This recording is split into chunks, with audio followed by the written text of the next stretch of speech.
ఒక సదుద్దేశం ఒక సదాశయం లేకుండా ఒకరు కన్యాకుమారి నుంచి కశ్మీర్ వరకు నడిచిన అది ఒక నిరర్ధకమైన నడకగా చరిత్రలో మిగిలిపోతుంది.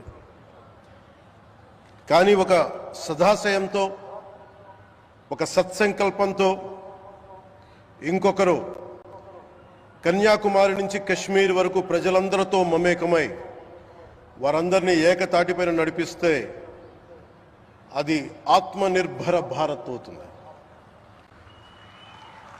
అదే కన్యాకుమారి నుంచి కశ్మీర్ వరకు ప్రజలకి వారి పరిసరాల శుభ్రత యొక్క బాధ్యతను తెలియజేస్తే అది స్వచ్ఛ భారత్ అవుతుంది. అదే కన్యాకుమారి నుంచి కశ్మీర్ వరకు ప్రజల గుండెల్లో దేశభక్తి ధైర్య సాహసాలతో నింపితే అది పటిష్టమైన బలిష్టమైన భారతం అవుతుంది. అది ఒక రోజున అఖండ భారతం అయి తీరుతుంది. ఒక బలమైన భారత్ కోసం, ఒక దృఢమైన దేశం కోసం, జగత్తంతా వసుదైక కుటుంబం అనే భావన కోసం 4.5 దశాబ్దాలుగా పరిశ్రమిస్తూ ఆ దారిలో ఎదుర్కొన్న ప్రతి పరాజయాన్ని, పడ్డ ప్రతి అవమానాన్ని నవ్వుతూ స్వీకరిస్తూ వాటినే విజయాలకి ఇంధనంగా వాడుకుంటూ దేశాన్ని అభివృద్ధి పథంలో నడిపిస్తూ భారతదేశాన్ని ప్రపంచంలోనే 3వ బలమైన ఆర్థిక వ్యవస్థగా తీర్చిదిద్దేలా నడిపిస్తున్న మన ప్రియతమ ప్రధాని, మన గౌరవ ప్రధాని శ్రీ నరేంద్ర మోదీ గారికి నా తరపున 5 కోట్ల మంది ఆంధ్రప్రదేశ్ ప్రజల తరపున నా హృదయపూర్వక నమస్కారాలు.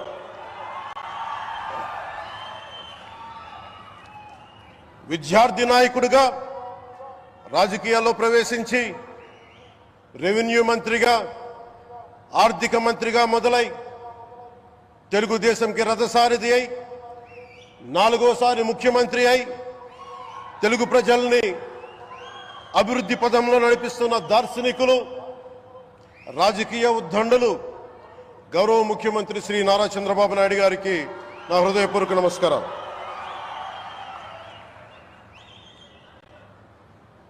తోటి మంత్రివర్గ సహచరులైన ప్రతి ఒక్కరికి, నారా లోకేష్ గారికి, ఎన్డీఏ కూటమి శాసనసభ్యులకి, నాయకులకి, బీజేపీ నాయకులందరికీ పేరు పేరున నా నమస్కారాలు. కార్యకర్తలకి నా హృదయపూర్వక నమస్కారాలు. బీజేపీ నాయకురాలు శ్రీమతి పురంధేశ్వరి గారికి నా హృదయపూర్వక నమస్కారం. మా ఎన్డీఏ కూటమికి 164 అసెంబ్లీ స్థానాలు, 21 మంది పార్లమెంట్ సభ్యులనిచ్చి మమ్మల్ని వారి విలువైన ఓటుతో వేసి గెలిచిన ప్రతి ఒక్కరికి ఆడపడుచులకి, అక్క చెల్లెలకి, పెద్దలకి, పిన్నలకి, యువతులకి, యువకులకి పేరు పేరున నా హృదయపూర్వక నమస్కారాలు.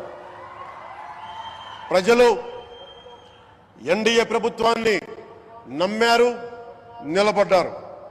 అలా నిలబడినందుకే ఈ రోజున మన గౌరవ ప్రధానమంత్రి గారి సారథ్యంలో ఈ ప్రారంభోత్సవాలు కానీ, శంకుస్థాపనలు కానీ, అది దక్షిణ కోస్తా రైల్వే జోన్ కావచ్చు, కృష్ణపట్నం ఇండస్ట్రియల్ పార్క్ కానీ, గ్రీన్ హైడ్రోజన్ హబ్ కానీ, అనకాపల్లి బల్క్ డ్రగ్ పార్క్ కావచ్చు, 6 కొత్త రైల్వే ప్రాజెక్టులు కావచ్చు, వీటన్నిటిని వచ్చే పెట్టుబడి దాదాపు 2,10,000 కోట్ల రూపాయల పెట్టుబడులు, 7.5 లక్షల మందికి ఉపాధి అవకాశాలు.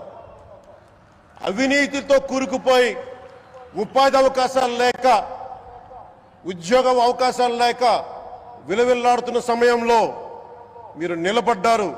అందుకే ఈ రోజున ఈ 2 లక్షల పైచిలుకు పెట్టుబడితో 7.5 లక్షల ఉపాధి అవకాశాలు లభించి మనందరికీ ఇచ్చినందుకు మనస్ఫూర్తిగా ప్రధానమంత్రి శ్రీ నరేంద్ర మోదీ గారికి చేతులెత్తి నమస్కరిస్తున్నాం.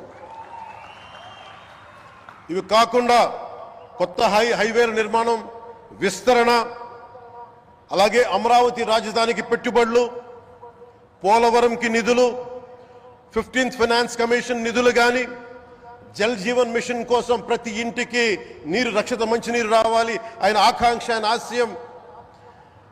మనకు గంట కాదు 24 గంటలు రావాలని పడ్డ తపన ప్రధానమంత్రి గారిది. వీటన్నిటికీ చేయగలుగుతున్నాం, ముందు ప్రారంభించామంటే మీరు మా మీద పెట్టిన భరోసా, మా మీద పెట్టిన నమ్మకం, గౌరవ ప్రధానమంత్రి గారి మీద మీరు చూపించిన నమ్మకం. ఈ రోజున అది 2 లక్షల పైచులకు పెట్టుబడులుగా ఇక్కడికి వచ్చింది. ఎక్కడో మన మారుమూల గ్రామాల్లో 70 సంవత్సరాల పాలనలో గ్రామాలకి రోడ్డు లేదు. ప్రధాన్ మంత్రి సడక్ యోజన కింద ఈ రోజున మనం మారుమూల గిరిజన గ్రామాల్లో కూడా రోడ్లు వేయగలుగుతున్నామంటే దానికి ముందుండి మాకు వెన్నుతట్టి మాకు నిధులు సమకూరుస్తుంది నరేంద్ర మోదీ గారు. భారతం అభివృద్ధి పదంలో ఎందుకు చేశారు ఇవన్నీ అంటే, భారతదేశం అన్ని రాజ్యాలు, అన్ని రాష్ట్రాలు ఏ ఒక్కరు కూడా అభివృద్ధిలో వెనకపడకూడదు. అది మనకి తెలంగాణ కావచ్చు, ఆంధ్రప్రదేశ్ కావచ్చు, ఆంధ్రప్రదేశ్లోని ఉత్తరాంధ్ర, రాయలసీమ, మనకి కోస్తాంధ్ర కావచ్చు, ఎక్కడా కూడా ఏ ప్రాంతం కూడా వెనుకపడకూడదు. అభివృద్ధిలో అందరికీ సమాన వాటా ఉండాలని చెప్పే ఈరోజు ఇన్ని పెట్టుబడులు. ఈ మోదీ గారి సంకల్పానికి, సహకారానికి, ఆయన గైడెన్స్కి మనస్ఫూర్తిగా నా కృతజ్ఞతలు. 5 ఏళ్ల అవినీతి అరాచక పాలనలో ఆంధ్రప్రదేశ్ అంధకారంలో కూరుకుపోయినప్పుడు ఆ రోజున మన ముందుకొచ్చి మేము ఎన్డీఏ కూటమితో మనం నిలబెడదాం, ఆంధ్రప్రదేశ్ ప్రజల ఆకాంక్షలు నిలబెడదాం, అభివృద్ధి పదంలో నడిపిద్దామని చెప్పి ఆ రోజు ఆశాజ్యోతిలో నిలబడ్డారు. అసలు అభివృద్ధికి ఆస్కారమే లేదు ఆంధ్రాకి అనే స్థితి నుంచి అభివృద్ధి అంటే ఆంధ్రానే అని చెప్పుకునేలా గౌరవ ముఖ్యమంత్రి గారి నాయకత్వం, చంద్రబాబు గారి నాయకత్వంలో, ప్రధానమంత్రి గారి నిర్దేశకత్వంలో, వారి సూచనలతో సహకారంతో కేబినెట్ కానీ, మంత్రివర్గ సహచరులు కానీ, ఎన్డీఏ కూటమి ఎమ్మెల్యేలు కానీ, మేమందరం కార్యకర్తలు అందరం కష్టపడతాం. అహిర్నిశలు రేయం భవళ్ళు కష్టపడతాం. దేశ ప్రగతిలో భాగస్వామ్యులు అవుతాం.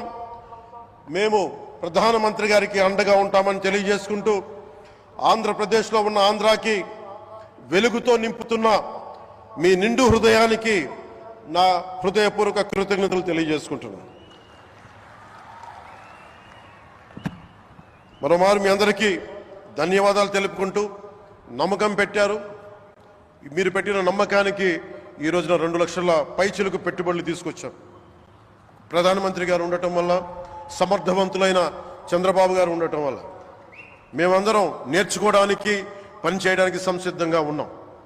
సో మీరందరూ ఇదే సహకారం ఇవ్వాలని మనస్ఫూర్తిగా కోరుకుంటూ, ఆ భగవంతుడు, ఆ లక్ష్మీ నరసింహుడు ఈ దేశాన్ని మరింత ప్రగతి పదంలో నడిపించేలా గౌరవ ప్రధానమంత్రి శ్రీ నరేంద్ర మోదీ గారికి దీర్ఘాయుష్ ఇవ్వాలి, ఆరోగ్యం ఇవ్వాలని మనస్ఫూర్తిగా కోరుకుంటూ, ఆ లక్ష్మీ నరసింహుడిని వేడుకుంటూ సెలవు తీసుకున్నాను. జై భారత్, జై హింద్.